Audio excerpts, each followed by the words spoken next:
জনগণের স্বার্থ, দেশের স্বার্থ, আমাদের সার্বভৌমত্ব, আমাদের এই দ্বীপের যে অস্তিত্ব সব কিছু নিয়েই আমরা একটা সমন্বয় করে আমরা যে কোনো পরিকল্পনা করব। সেন্ট মার্টিন আমাদের একটা ভালোবাসার জায়গা বা একটা অস্তিত্বের জায়গা এবং বাংলাদেশের একটা ঐতিহ্য এবং একটাই সেন্ট মার্টিন।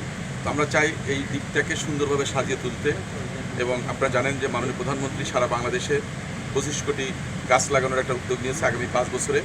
প্রতি বছর আমরা 5 কোটির উপরে গাছ লাগাতে হবে যাতে আমরা এই টার্গেটটা ফুলফিল করতে পারি।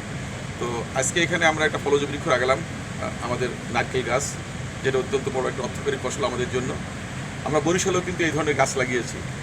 তো আমরা উপকূলের যেখানে যে গাছটা উপযোগী সেটাই আমরা লাগাবো যাতে এখানে বেড়ে উঠতে পারে এবং এখানে পরিচর্যাটাও যেন কম করা লাগে, কারণ এখানে তো আসলে প্রাকৃতিক পরিবেশে বড় হবে। তো আমরা এখানে আপাতত 20,000 মতো গাছ লাগাচ্ছি। পরবর্তীতে আমরা বিবেচনা করবো যে আরও কোথায় কী জায়গা আছে সেগুলো নিয়ে আমরা কাজ করবো। আমরা ইন্টারিম গভর্নমেন্টের একটা সুপারিশ পেয়েছি এই দ্বীপ নিয়ে, বা আমাদের মন্ত্রণালয়ের একটা সেন্ট মার্টিনের একটা মহাপরিকল্পনা আছে। এক লাইটেই নিশ্চিন্তে চলে দিনের পর দিন। Walton emergency bulb, the best emergency bulb. তো আমরা দেখব সত্যিকার অর্থে এই দ্বীপের বাসিন্দা, আমাদের এই দ্বীপের প্রতিবেশ সুরক্ষা এবং দ্বীপের যে অস্তিত্ব সেটাকে টিকিয়ে রাখার স্বার্থে আমাদের সব কিছু করতে হবে।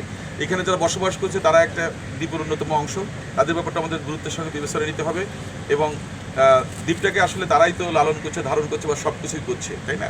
তো দ্বীপের সঙ্গে তাদেরও বলা চলে যে একটা মমত্ব গড়ে উঠেছে, যার জন্য এখান থেকে অনেক কিন্তু এই দ্বীপ ছেড়ে যায় না। অনেক প্রতিকূলতার ভিতরেও কিন্তু তারা এখানে দ্বীপে অবস্থান করছে। তো আমরা এইগুলো নিয়ে মন্ত্রের আলোচনা করব। আর আমি প্রথমবারের মতো আসলাম, যেহেতু সরকারের একজন প্রতিনিধি, আমি আসলে এই ব্যাপারটা পুরোপুরি না জেনে কোনো মন্তব্য করতে পারছি না। তবে আমি এতটুকু বলতে পারি যে আমাদের সরকার জনগণ নির্বাচিত সরকার, জনগণের স্বার্থ, দেশের স্বার্থ, আমাদের সার্বভৌমত্ব, আমাদের এই দ্বীপের যে অস্তিত্ব সব কিছু নিয়েই আমরা একটা সমন্বয় করে আমরা যে কোনো পরিকল্পনা করব। সেখানে একটা সমন্বয় অবশ্যই থাকবে এবং আমরা চেষ্টা করব সেই সমন্বয়ের ভিত্তিতে যেটা গুরুত্বপূর্ণ বা যেটা করা উচিত সেভাবে আমরা পদক্ষেপগুলো নেব। আমাদের কাছে যতগুলো তথ্যপত্র আসছে আমরা সেই প্রত্যেকটাতে পদক্ষেপ নিচ্ছি।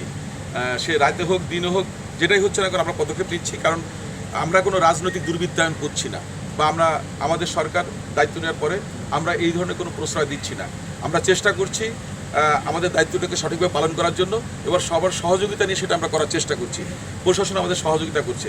তো বৃক্ষ নিধন বা যেগুলো আছে, যদি আমাদের কাছে তথ্যপত্র আসে সেগুলো অবশ্যই আমরা সেটা নিয়ে পদক্ষেপ নেব।